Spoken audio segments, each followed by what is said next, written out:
먹으면서 더 깡패 같을 수밖에 없었다. 이분에게 원래 다정다감한 화법이란 건 참 쉽지가 않았었는데 말이죠. 오늘 막말 지적을 하니까 진정한 막말로 받아쳐보겠다 하신 듯합니다. 어떻게 보셨습니까? 홍준표 대표의 저 거침없는 그 막말 네. 옹호론, 저도 개인적으로 굉장히 그 비판을 많이 했습니다만 네. 이제는 저도 모르게 좀 익숙해지는 것 같아요. 네. 저게 지금 효과가 먹히고 있다는 생각이 들 정도인데, 네. 물론 이제 우리가 트럼프 대통령의 막말과 거침없는 기행도 봤습니다만, 홍준표 대표가 살아온 인생이나 그동안에 검사 초임 이후에 이제 궤적들, 그다음에 또 네. 야당 대표로서의 이제 행동 등을 보면 이해가 네. 되지 않는 바도 없지 않습니다. 그렇음에도 불구하고 여전히 저는 익숙한 모습이고 홍 대표의 캐릭터로 인정해 줄 것 같기도 합니다만, 네. 제1야당의 대표로서 좀 더 품격 있고 좀 자제력 있는 단어와 행동 이런 것들 네. 하는 것은 좀 지금도 필요해 보입니다. 그러니까 암덩어리를 암덩어리 님이라고 하겠느냐? 뭐 물론 그 말은 맞죠. 암덩어리에 님자를 붙이라는 우리의 요구가 아니라 암덩어리란 말을 쓰지 않는 것이, 그것이 아닌 다른 우회적이고 좀 은유적이고 다른 용어를 쓰는 것이 제1야당 대표로서는 맞다는 이야기를 하고 있는 거거든요. 네. 홍 대표께서 제가 볼 때는 지금 죽지 않고 살아있기 때문에 계속 막말을 하겠다는 지금 말씀으로 보이는데, 네. 계속 할 것 같습니다만, 그럼에도 불구하고 국민들은 계속 좀 불편할 수밖에 없을 것 같습니다. 워낙 홍준표식 대화 스타일이 있지 않겠습니까? 결단력, 추진력도 있는데 말 때문에 말이죠. 정작 품격? 그거를 문제 삼는 게 이상하다 얘기하시지만 진정 지금 많은 분들에게 보수의 회복은 품격에서 나와야 되는 거 아니냐라고 얘기하시는 분들이 있거든요. 예. 그러니까 보수의 다른 당의 분들 혹은 당 내의 분들이 계속 주장하고 있는 거지 않습니까? 보수의 네. 품격을 좀 지켜주면 좋겠다. 제1야당의 공당의 대표로서의 최소한의 것을 좀 갖춰주면 좋겠다라고 하는 질문에 우리 당이 지금 품격을 논할 때냐라고 얘기를 한 거지 않습니까? 사실 그동안 어떤 정치인들도 네. 왜 당신이 날 보고 품격이 없다고 하느냐라고 하는 걸 가지고 문제 삼은 적은 있었는데, 왜 품격을 날 보고 있으라고 하는 것이냐라고 하는 걸 가지고 문제 삼는 분은 처음인 것 같습니다. 네. 근데 저런 형식이 말씀하신 것처럼 그냥 홍준표 스타일이라고 하는 것으로 그냥 굳혀질 수는 있겠습니다만, 안타까운 것은 결국은 더 이상의 기대라고 하는 것을 갖지 못하게 만드는 것, 그게 국가적으로도 공당의 네. 대표로서는 좀 안타까운 일이라고 생각됩니다. 그래도 이분 품격 얘기할 때요. 갑자기 반전이 있었습니다. 이 꺼냈던 손수건은 꽃무늬 손수건인데 옛날에 흰 양복 입으셨던 생각이 나거든요. 글쎄 뭐 닦는 그게 이제 냅킨이었는지 뭐 모르겠습니다. 그 자리에 준비됐던 네. 냅킨이었는데 자신이 갖고 다니는 이제 손수건이었는지 잘 네. 모르겠는데, 어쨌든 뭐 할 일 없는 분이 품격을 이야기한다 이렇게 하시는데, 아마 홍 대표를 위한 변명이랄까 하자면, 이제까지 이제 보수 정당은 굉장히 좀 이제 말하자면 좀 점잖아야 된다든지, 네. 이제 무기력하다든지 점잖다든지 이런 이미지를 줘왔는데, 그거 가지고는 이제 안 되겠다. 이제 보수도 좀 공격적인 보수하겠다, 뭐 그런 의미도 있을 수가 있고, 네. 또 자신은 이제 이렇게 함으로써 자신이 이 홍준표라는 그 이미지를 확고하게 유권자들한테 심겠다 이런 뜻도 있는 것 같은데, 그러나 그렇다 하더라도 말이죠. 저도 생각할 때는 네. 그래도 저 보수 정당이란 품격을 앞세우는 게 좋지 않을까. 그다음에 이렇게 물론 튀는 말을 하면 빨리 인식은 됩니다. 그렇죠. 네. 그렇지만은 오래 가고 신뢰가 두터이 신뢰를 국민들로부터 쌓는 데는 오히려 저것이 불리하지 않을까 이런 생각도 들고요. 아까 우리 김근식 교수님 말씀 저도 공감인데, 뭐냐면 암덩어리라는 그런 표현을 동료 정치인한테 그런 게 쓰는 네. 게 좀 안 좋죠. 그렇잖아요. 다른 미울 때다 아이고 이 이쁜 놈아 이러라고 하지 않습니까? 그렇죠. 그런 식으로 좀 그렇게 좀 어떻게 이 언어의 요령을 좀 펴주셨으면 좋겠습니다. 그러니까 기분 내키는 대로 말씀하시지 말고 좀 은유적으로 이렇게 네. 하면서 때리면 바로 아픈 것보다는 오래 두고 울리는 게 낫지요. 그래서 홍준표 대표 자꾸 그렇게 고집하시지 말고 좀, 네. 좀 묵직한 그런 말씀 좀 해주시면 좋겠습니다. 예. 근데 사실 오늘 이제 이쯤 되면 막말이라기보다는 이분 생일상이 차려져가지고요. 일주일 동안 절필했던 페이스북도 다시 쓰시기 시작하시고 하고 싶은 이야기 다 했던 오늘 생일상 잔치였던 것 같습니다. 서청원, 최경환.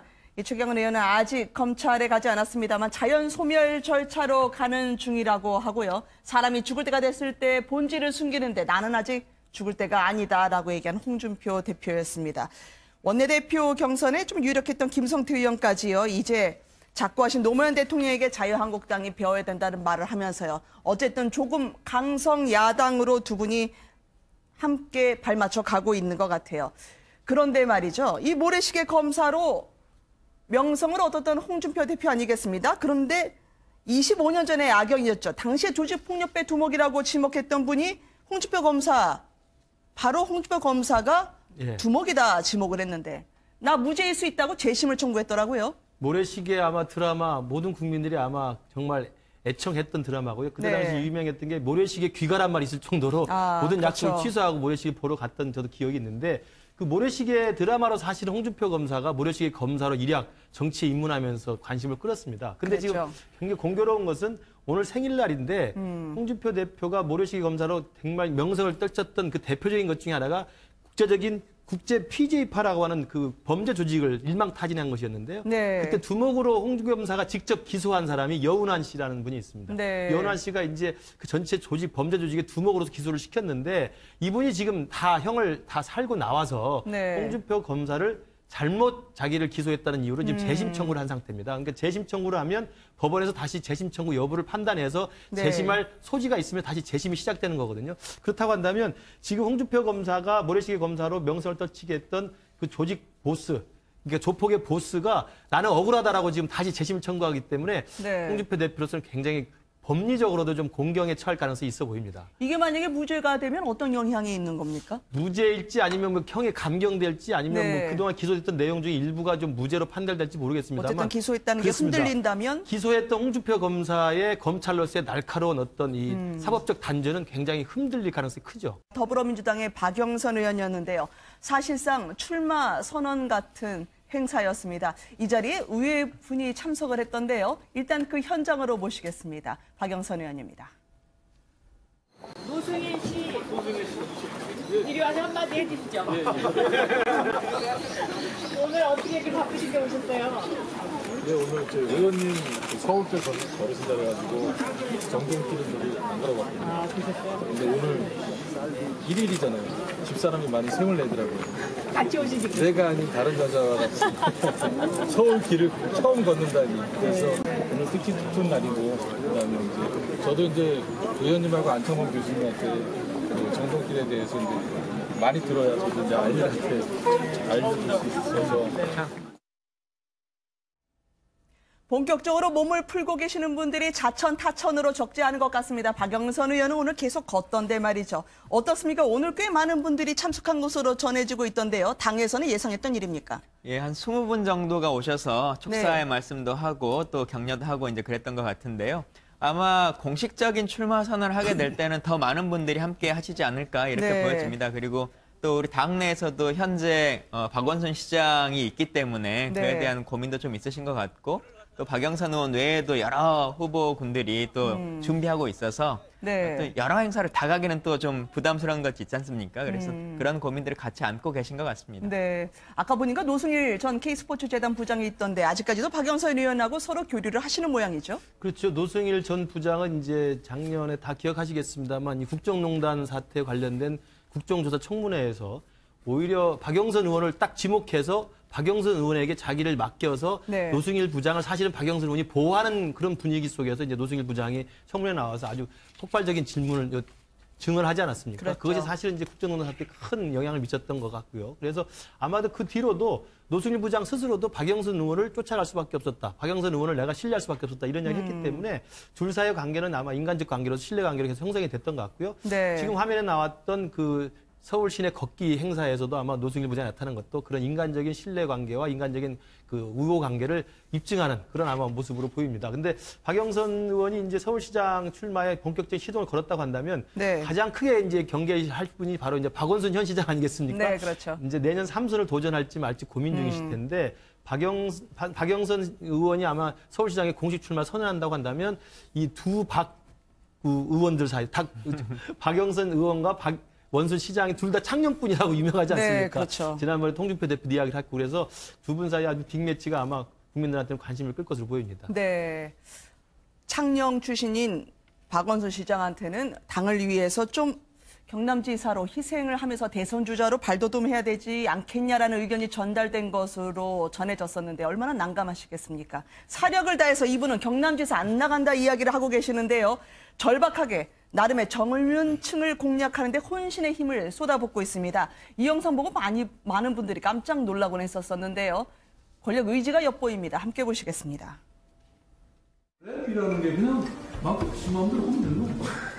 맞아요. 본인의 개성이 가장 중요하기 때문에 하고 싶은 대로 하는 게 가장. 하고 싶은 대로. 네. 내가 뭐 한번 해볼까? 시작, 싫어, 진짜 싫어. 그렇게 생각할 때가 있어. 그렇지만 시민들을 행복하게 하는 그잖아. 어때요? 이 앞에 계신 지코 가수가 이 제자로 드리기엔 너무 바쁘신 분이라 어려울 것 같다고 완곡하게 거절했습니다. 박 시장의 랩 어떻게 평가하셨습니까? 그 박 시장이 아마 제자로 받아줄 수 없냐고 했던 모양이에요. 이제 네. 그러면서 내가 랩도 이렇게 해보고 하면서 했더니 이제 지코가 그냥 안 됩니다 할 수는 없으니까 네. 너무 바쁘셔서 근데 제가 생각할 때 지코가 아이고 무슨 그런 말씀하셨습니까? 연세로도 안 되겠고 아마 또 실력으로도 안 되겠네요. 아마 이런 죄송합니다만 농담입니다. 네. 어쨌든 박원순 시장은 자꾸 이제 지금 집권했잖아요. 더불어민주당이 집권하고 났는데 사실 박원순 시장은 새 정권 창출하는데 그렇게 적극적으로 무슨 중심에 서서 기여했다고 보기도 어려우니까 네. 그렇다면 정말로 이 정권을 창출하는데 기여했던 분들이 이제는 그만큼 어떤 보상을 받겠다 이럴 때 자기가 내가 영국권이 있다고 자꾸 내세울 수도 없는 입장인데 지금 사실은 박영선 의원의 전번에도 지난번에도 시장 할 때 네. 사실상 박원순 시장한테 그때 같이 출마를 해버렸으면 됐지만은 무소속인 박원순 시장한테 말하자면 경선을 했다는 건 양보한 셈이 아닙니까? 네. 그리고 같은 창녕이고 그런데 그런 분도 있고 또 뭐 민병두 우상호, 이인영, 네. 전현희 이런 이제 많은 아유, 분들이 그런 분들 지금 많아요. 네. 거명되고 있거든요. 이런 상황 속에서 위기 의식을 안 갖는다면 이제 이야기가 아닌데 네. 위기 의식을 가졌는데 정말로 아마 저분은 위기 의식을 심하게 가질 겁니다. 왜냐하면 자꾸 이제 당에서 그나마 당신 경남지사 이거는 대안이라도 주는 거거든요. 네. 나중에 정말로 본격적으로 말이죠. 뛰어들 때는 누가 대안이라도 주겠습니까? 그래서 아마 그것 때문에 박원순 시장이 상당히 위기감을 갖고 있는 모양인데 그래서 저렇게 나와가지고 랩까지 해가면서 이렇게 표심을 자극하는 모양인데 글쎄 박원순 시장이 저 랩하는 거 보니까 저거 가지고는 표를 좀 얻기가 좀 어려울 것 같은 그런 생각도 드네요. 이 선거가 워낙 인물 경쟁 아니겠습니까? 여당에서는 서로 하겠다고 줄을 서는데 말이죠. 야당에서는 좀처럼 장이 서질 않고 있습니다. 보수 쪽에서는요. 홍준표 대표 부인에도 불구하고 이번 차출설이 끊이질 않고 있습니다. 얼마 전에 전도사가 되셨다는 황교안 전 총리의 근황. 영상으로 직접 만나보시겠습니다. 693일을 근무했습니다. 근데 매일매일 거의 매일매일이라고 할 수 있을 정도로 우리 하나님께 감사할 은혜로운 일들이 있었습니다. 그 하나하나가 사실은 다 간증거리예요. 지금 얘기하면 또 정색이 될 수가 있기 때문에 지금 말씀드리기는 적절치 않습니다만은 제게 하나님께서 매일매일 간증거리를 주셨어요. 은혜를 주셨다는 것입니다. 잊을만 하면 이분 서울시장 출마설이 나오고 있습니다. 진짜 속내는 뭘까요? 서울시장 나가실 건가요? 질문을 하니까 좋은 질문 하셨습니다. 그렇게 답을 하시던데 말이죠. 근데 그 전에 네. 이분이 또 대통령에 나올 거냐라고 네. 하는 논쟁이 한참 있었지 않습니까? 그때도 명확하게 답을 하지 않고 계속 이분이 시간을 웬만하면 의중을 드러내지 않는 끌고 분이에요. 있다가 막판에 가서 이제 불출마라고 하는 것을 이제 밝히셨었는데요. 이번에도 또 비슷한 전략이신 것 같습니다. 계속 뭐 사람들에게 회자되는 것은 본인으로서 뭐 나쁜 일은 아니기 때문에 계속 언론의 관심을 좀 받고 싶다라고 하는 생각을 갖고 계신 것 같고, 다만 실제 이제 행정이라고 하는 것에 앞에 나서서 국민에게 뭔가 선택을 받으려고 하면 내가 원하는 서울의 모습이라고 하는 것, 내가 구상하는 서울의 모습은 어떤 거다라고 하는 것을 가지고 얘기를 해야지, 뭐 하나님의 뜻에 맡기겠다 이렇게 얘기하는 것은 종교 지도자로서는 뭐 맞는 얘기일지 모르겠습니다만 실제 현실에서의 지도자의 모습은 좀 아닌 것이죠. 네, 50년 신앙생활 하셨다는 분인데 하나님께서 뜻대로 해주시리라. 이거 의미심장한 이야기거든요. 그럼요. 사실 독실한 크리스찬으로서는 하나님 뜻에 따르겠다는 말이 사실 어떻게 보면 굉장히 별 영향가 없는 이야기 같지만 사실 굉장히 무서운 말일 수 내가 있습니다. 원해서 나가는 게 아니라 그렇습니다. 부르시니 나갈 수밖에 없다라는 거 그러니까 아닙니까? 저 말은 우리 김광진 의원 말씀이 맞고, 그러니까 서울시장 후보로서 정말 결심을 굳혔다고 한다면 서울시에 대한 미래 비전을 말하는 게 맞고 하나님 뜻을 말하는 게 적절치 않지만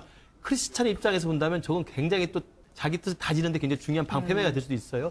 저는 그래서 앞으로 황교안 전 총리의 행보가 좀 궁금하긴 한데 관건은 나오려면 자유한국당 후보로 나와야 될 텐데 관건은 자유한국당의 홍준표 대표가 황교안 전 총리만큼 서울시장 후보가 절대 안 된다라고 누차 몇 차례 좀 확인한 바가 있어서 아마도 홍준표 대표는 그런 생각 같아요. 자기가 지금 의원이 아닌 상태에서 지금 당대표를 맡는 상태에서 내년 지방선거에 적어도 광역단체장만큼은 자기 뜻대로 사람을 좀 심어보고 싶은 생각이 강한 것 같고 그래서 지난번에 보면 부산 내려가서도 지금 자유한국당의 부산시장 후보로 거론되는 모든 후보를 다 비난하지 않았습니까? 결국 자기 심중에 있는 사람을 지금 꼽겠다는 생각이 굉장히 강한 것 같아서 황교안 총리의 페이스북 정치 행보라든지 서울시장에 대한 이런 또 시사 발언들이 있습니다만 홍준표 대표의 그런 반대 이 의견을 어떻게 절충해 나갈지도 아마 중요한 관심거리일 것 같습니다. 그러니까 황교안 전 총리를 보면 이게 뒷문 앞을 조심하고 뒤를 조심해야 되는 그 알듯 모르듯한 말이 생각이 납니다. 왜냐면요. 요즘 안보 이슈에서도 민감한 사안에 대해서 조금씩 SNS로 정치적인 발언하기 시작했거든요.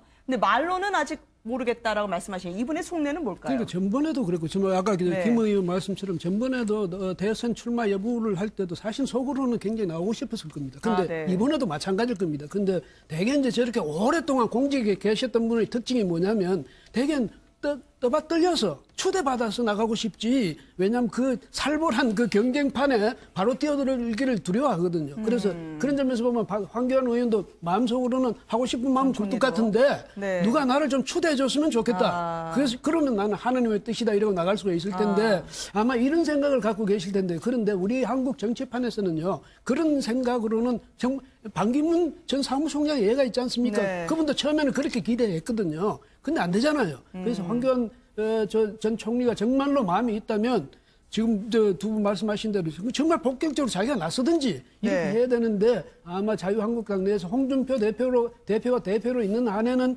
상당히 좀 어려울 것 같습니다. 그러니까 상처를 주고 숟가락 올리는 시기는 지났다라고 말씀을 하신 거. 홍준표 대표는 뭐라고 하냐면 만약에 황교안 전 총리가 나오면 어떻게 되냐면 또 탄핵이 이틀 두 번째 탄핵이 이제 그러니까 재연이 된다 이 말이죠. 그러니까 사실 자유한국당으로서는 할 수가 없는 일이죠.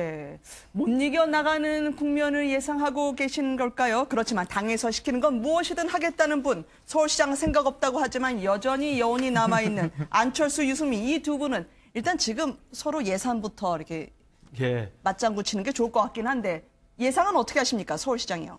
안철수 대표는 이제 이번에 당대표 출마할 때부터 대표 출마를 반대했던 당시 정동영 천정배 후보에게 서울시장 후보로 나가는 게 좋다라는 차출설에 대해서 당대표가 된 이후에 당이 필요로 한다면 무엇이든 하겠다는 이야기를 지금 수차례 일관되게 갖고 있는데 저 말의 의미는 제가 볼 때는 서울시장 출마 가능성 여부를 반반으로 보고 있다고 보면 될 것 같습니다. 왜냐하면 내년 6월 지방선거를 앞두고 국민의당이 생존력을 확보하고 자생력을 갖기 위해서 서울시장 후보로서 안철수 대표만한 사람이 없다라고 당에서 판단하면 나갈 수밖에 없는 상황인 것이고요. 그러나 그렇지 않고 지금 그 6월 지방선거 이전의 정치적 일정 속에서 지금 논의되고 있는 바른정당과의 통합이라는 또 이슈가 있지 않습니까? 그래서 만약에 바른정당과의 통합이 되면서 지지도가 좀 오르게 되고 그 효과로 인해서 서울시장 후보에 더 좋은 분이 참신한 분이 만약에 있다고 한다면 또 그게 또 피해갈 수 있는 것이어서 저는 안철수 대표의 서울시장 출마설은 지금 상황에서는 안철수 대표의 말 그대로 당에서 시키면 시킨 대로 하겠다는 이야기 외에는 지금 어떤 결심을 하기는 좀 시기상조가 아닌가 싶습니다. 이외에도요. 많은 분들이 있습니다만 청와대에서는 임종석 실장 차출설이 본인의 입장과 관계없이 계속 나오고 있는데요. 이분이 나오면 나도 가만히 있을 수 없지 하고 류여해 최고위원까지 깃발을 들었습니다. 그런데 류여해 최고위원은요. 사실은 거의 그 당내에서는 지명도가 없었음에도 불구하고 나가가지고 당장 첫 걸음에 그냥 최고위원자를 꿰찼거든요. 그러냐면 저분은 굉장히 활동적이고 또 방송 활동을 통해서 또 많은 지명도도 얻고 했는데 저분은 생각이 이걸 겁니다. 아마 많이 튀어야 그다음 많은 사람들의 이거 시선을 받을 수 있다. 그러니까 자기는 서울시장 출마해가지고 떨어지더라도 손해볼 거 없잖아요. 더더구나 임종석 실장하고 같이 만약에 정면 대결을 할 수 있다면 그 자체만도 의미가 있는데 아마 임종석 실장이 나오면 나가겠다 이 뜻은 이미 나는 임종석 실장하고 같은 경쟁자야 이렇게 스스로 레벨업 하기 위한 거 아닌가 이런 생각도 듭니다. 예. 뭐 유해 최고의 얘기를 뭐 크게 네. 코멘트할 상황까지는 아닌 것 같습니다만 다만 이제 임종석 실장은 본인이 현재까지도 극구 고사를 하고 있고 네. 나오지 않겠다라고 하는 걸 공식적으로 계속 표명을 했기 때문에 일단은 그 의견을 좀 믿어주고 지켜보는 것이 맞을 것 같습니다. 네, 임종석 실장이 청와대에 당분간 예. 직분을 다하겠다기 때문에 안 나가겠다고 말씀하신 것도 아니라서 말이죠. 네. 이 선거 아무도 모르는 거 그 아니겠습니까? 정치인들 말이 본래 그렇습니다. 화법이. 네, 알겠습니다. 함께해 주신 세 분 감사드립니다. 고맙습니다. 날 보고 품격이 없다고 하느냐라고 하는 걸 가지고 문제 삼은 적은 있었는데 왜 품격을 날 보고 있으라고 하는 것이냐라고 하는 걸 가지고 문제 삼는 분은 처음인 것 같습니다. 네. 근데 저런 형식이 말씀하신 것처럼 그냥 홍준표 스타일이라고 하는 것으로 그냥 굳혀질 수는 있겠습니다만 안타까운 것은 결국은 더 이상의 기대라고 하는 것을 갖지 못하게 만드는 것. 그게 국가적으로도 공당의 네. 대표로서는 좀 안타까운 일이라고 생각됩니다. 그래도 이분 품격 얘기할 때요. 갑자기 반전이 있었습니다. 이 꺼냈던 손수건은 꽃무늬 손수건인데 옛날에 크게 양복 입으셨던 생각이 나거든요. 글쎄 뭐 닦는 그게 이제 냅킨이었는지 뭐 모르겠습니다. 그 자리에 준비됐던 네. 냅킨이었는데 자신이 갖고 다니는 이제 손수건이었는지 잘 네. 모르겠는데 어쨌든 뭐 할 일 없는 분이 품격을 이야기한다 이렇게 하시는데 아마 홍 대표를 위한 변명이랄까 하자면 이제까지 이제 보수 정당은 굉장히 좀 이제 말하자면 좀 점잖아야 된다든지 네. 이제 무기력하다든지 점잖다든지 이런 이미지를 줘왔는데 그거 가지고는 이제 안 되겠다. 이제 보수도 좀 공격적인 보수하겠다 뭐 그런 의미도 있을 수가 있고 네. 또 자신은 이제 이렇게 함으로써 자신이 이 홍준표라는 그 이미지를 확고하게 유권자들한테 신겠다 이런 뜻도 있는 것 같은데 그러나 그렇다 하더라도 말이죠. 저도 생각할 때는 네. 그래도 저 보수 정당이란 품격을 앞세우는 게 좋지 않을까. 그다음에 이렇게 물론 튀는 말을 하면 빨리 인식은 됩니다. 그렇죠. 네. 그렇지만은 오래 가고 신뢰가 두터이 신뢰를 국민들로부터 쌓는 데는 오히려 저것이 불리하지 않을까 이런 생각도 들고요. 아까 우리 김근식 교수님 말씀 저도 공감인데 뭐냐면 암 덩어리라는 그런 표현을 동료 정치인한테 그런 게 쓰는 네. 게 좀 안 좋죠. 그렇잖아요. 범죄 조직을 일망타진한 것이었는데요. 네. 그때 두목으로 홍준표 검사가 직접 기소한 사람이 여운환 씨라는 분이 있습니다. 네. 여운환 씨가 이제 그 전체 범죄 조직의 두목으로서 기소를 시켰는데 이분이 지금 다 형을 다 살고 나와서 네. 홍준표 검사를 잘못 자기를 기소했다는 이유로 지금 재심 청구를 한 상태입니다. 그러니까 재심 청구를 하면 법원에서 다시 재심 청구 여부를 판단해서 네. 재심할 소지가 있으면 다시 재심이 시작되는 거거든요. 그렇다고 한다면 지금 홍준표 검사가 모래시계 검사로 명성을 떨치게 했던 그 조직 보스, 그러니까 조폭의 보스가 나는 억울하다라고 지금 다시 재심 청구하기 때문에 네. 홍준표 대표로서는 굉장히 법리적으로도 좀 공경에 처할 가능성이 있어 보입니다. 이게 만약에 무죄가 되면 어떤 영향이 있는 겁니까? 무죄일지 아니면 뭐 형에 감경될지 아니면 네. 뭐 그동안 기소됐던 내용 중에 일부가 좀 무죄로 판결될지 모르겠습니다만 어쨌든 기소했다는 게 그렇습니다. 흔들린다면 기소했던 홍준표 검사의 검찰로서의 날카로운 어떤 이 사법적 단전은 굉장히 흔들릴 가능성이 크죠. 더불어민주당의 박영선 의원이었는데요. 사실상 출마 선언 같은 행사였습니다. 이 자리에 의회 분이 참석을 했던데요. 일단 그 현장으로 모시겠습니다. 박영선 의원입니다. 노승일 씨. 이리 와서 한마디 해주시죠. 오늘 어떻게 이렇게 바쁘신데 오셨어요? 네, 오늘 저 의원님 서울대 걸으신다 그래가지고 정동길을 안 걸어봤거든요. 아, 그러셨어요? 근데 오늘 1일이잖아요. 집사람이 많이 sem을 내더라고요. 같이 오시지. 내가 아닌 다른 여자와 같이 서울 길을 처음 걷는다니. 그래서 오늘 특히 깊은 날이고, 그다음에 이제 저도 이제 의원님하고 안창범 교수님한테 그 정동길에 대해서 이제 많이 들어야 저도 이제 아이들한테 알려줄 수 있어서. 본격적으로 몸을 풀고 계시는 분들이 자천타천으로 적지 않은 것 같습니다. 박영선 의원은 오늘 계속 걷던데 말이죠. 어떻습니까? 오늘 꽤 많은 분들이 참석하면서 더 깡패 같을 수밖에 없었다. 이분에게 원래 다정다감한 화법이란 건 참 쉽지가 않았었는데 말이죠. 오늘 막말 지적을 하니까 진정한 막말로 받아쳐보겠다 하신 듯합니다. 어떻게 보셨습니까? 홍준표 대표의 저 거침없는 그 막말 네. 옹호론 저도 개인적으로 굉장히 그 비판을 많이 했습니다만 네. 이제는 저도 모르게 아주 익숙해지는 것 익숙해지시나요? 같아요. 그래서 저게 지금 효과가 먹히고 있다는 생각이 들 정도인데 네네. 물론 이제 우리가 트럼프 대통령의 막말과 이 거침없는 기행도 봤습니다만 홍준표 대표가 살아온 인생이나 그동안에 검사 초임 이후에 이제 궤적들 그다음에 또 네. 야당 대표로서의 이제 행동 등을 보면 이해가 네. 되지 않는 바도 없지 않습니다. 그렇음에도 불구하고 여전히 저는 익숙한 모습이고 홍 대표의 캐릭터로 인정해 줄 것 같기도 합니다만 네. 제1야당의 대표로서 좀 더 품격 있고 좀 자제력 있는 단어와 행동 이런 것들 네. 하는 것은 좀 지금도 필요해 보입니다. 그러니까 암덩어리를 암덩어리 님이라고 하겠느냐? 뭐 물론 그 말은 맞죠. 암덩어리에 님자를 붙이라는 우리의 요구가 아니라 암덩어리란 말을 쓰지 않는 것이 그것이 아닌 다른 우회적이고 좀 은유적이고 다른 용어를 쓰는 것이 제1야당 대표로서는 맞다는 이야기를 하고 있는 거거든요. 네. 홍 대표께서 제가 볼 때는 죽지 않고 살아있기 때문에 계속 막말을 하겠다는 지금 말씀으로 보이는데 네. 계속 할 것 같습니다만 그럼에도 불구하고 국민들은 계속 좀 불편할 수밖에 없을 것 같습니다. 워낙 홍준표식 대화 스타일이 있지 않겠습니까? 결단력, 추진력도 있는데 말 때문에 말이죠. 정작 품격 그거를 문제 삼는 게 이상하다 얘기하시지만 진정 지금 많은 분들에게 보수의 회복은 품격에서 나와야 되는 거 아니냐라고 얘기하시는 분들이 있거든요. 예. 그러니까 보수의 다른 당의 분들 혹은 당 내의 분들이 계속 주장하고 있는 거지 않습니까? 보수의 네. 품격을 좀 지켜주면 좋겠다. 제1야당의 공당의 대표로서의 최소한의 것을 좀 갖춰주면 좋겠다라고 하는 질문에 우리 당이 지금 품격을 논할 때냐라고 얘기를 한 거지 않습니까? 사실 그동안 어떤 정치인들도 네. 왜 당신이 내가 익숙한 것으로 전해지고 있던데요. 당에서는 예상했던 일입니까? 예, 한 20분 정도가 오셔서 촉사의 네. 말씀도 하고 또 격려도 하고 이제 그랬던 것 같은데요.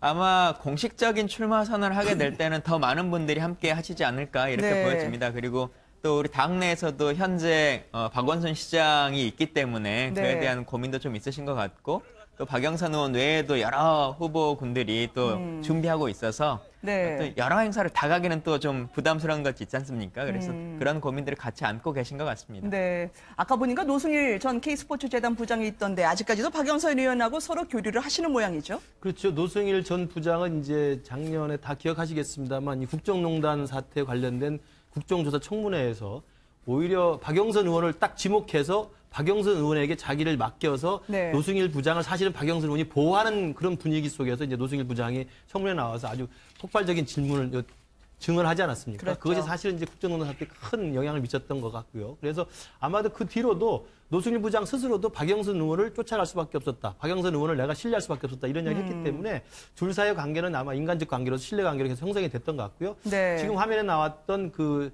서울 시내 걷기 행사에서도 아마 노승일 부장이 나타난 것도 그런 인간적인 신뢰 관계와 인간적인 그 우호 관계를 입증하는 그런 아마 모습으로 보입니다. 근데 박영선 의원이 이제 서울시장 출마에 본격적인 시동을 걸었다고 한다면 네. 가장 크게 이제 경계할 분이 바로 이제 박원순 현 시장 아니겠습니까? 네, 그렇죠. 이제 내년 3선을 도전할지 말지 고민 중이실 텐데 박영선 의원이 아마 서울시장에 공식 출마 선언한다고 한다면 이 두 박 의원들 사이 박영선 의원과 원순 시장이 둘 다 창녕꾼이라고 유명하지 않습니까? 네, 그렇죠. 지난번에 홍준표 대표 이야기를 했고 그래서 두 분 사이 아주 빅매치가 아마 국민들한테는 관심을 끌 것으로 보입니다. 네.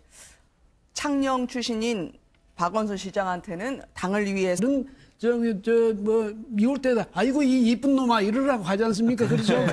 그런 식으로 좀 그렇게 좀 어떻게 이 언어의 요령을 좀 펴주셨으면 좋겠습니다. 그러니까 기분 내킨 대로 말씀하시지 말고 좀 은유적으로 이렇게 네. 하면서 때리면 바로 아픈 것보다는 오래 두고 울리는 게 낫지요. 그래서 홍준표 대표 자꾸 그렇게 고집하시지 말고 좀, 네.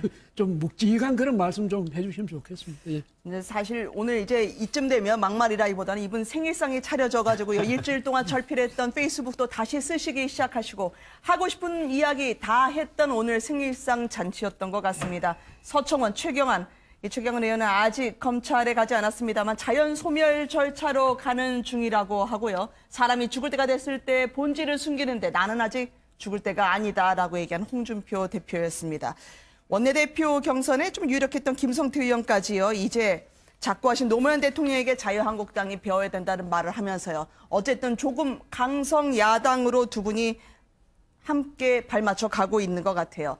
그런데 말이죠. 이 모래시계 검사로 명성을 얻었던 홍준표 대표 아니겠습니다. 그런데 25년 전의 악영이었죠. 당시에 조직폭력배 두목이라고 지목했던 분이 홍준표 검사, 바로 홍준표 검사가 예. 두목이다 지목을 했는데 나 무죄일 수 있다고 재심을 청구했더라고요. 모래시계 아마 드라마 모든 국민들이 아마 정말 애청했던 드라마고요. 그때 네. 당시 유명했던 게 모래시계 귀가란 말이 있을 정도로 모든 그렇죠. 약속을 취소하고 모래시계 보러 갔던 저도 기억이 있는데 그 모래시계 드라마로 사실 홍준표 검사가 모래시계 검사로 일약 정치에 입문하면서 관심을 끌었습니다. 근데 그렇죠. 지금 굉장히 공교로운 것은 오늘 생일날인데 홍준표 대표가 모래시계 검사로 정말 명성을 떨쳤던 그 대표적인 것 중에 하나가 국제적인 국제 PJ파라고 하는 그